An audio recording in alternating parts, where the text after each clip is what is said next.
Ayun, mapagpalang umagang muli po at pagpatuloy po natin 'tong pagtatanggal ng injection pump. So, tiningnan po madumi pa po. So, bago po natin 'to simulan na pagta-timing, so siyempre linisan muna natin 'to. So, ito po yung mga filter niya, 'yan po yung water separator, ito po yung fuel filter, tsaka yun, nandiyan po yung valve cover, tsaka ito po 'no, at, titingnan natin dito sa taas.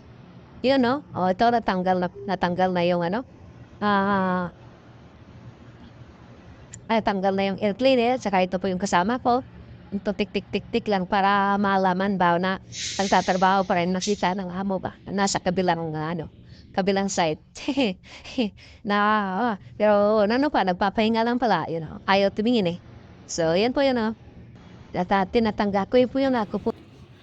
Yun, natanggal na yung diesel line.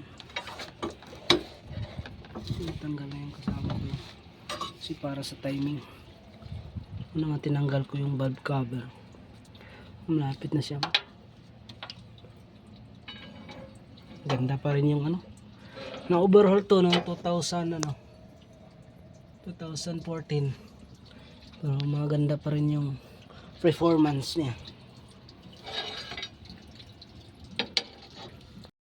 Katay na guys, nawaskag ng pag-agi, oh. Nawaskag na. Nagtanggal kami ng injection pump ngayon. Op. Saka kasama yung injector. So tatanggalin namin yan. Palangga, tuga palangga. Yan mga palangga.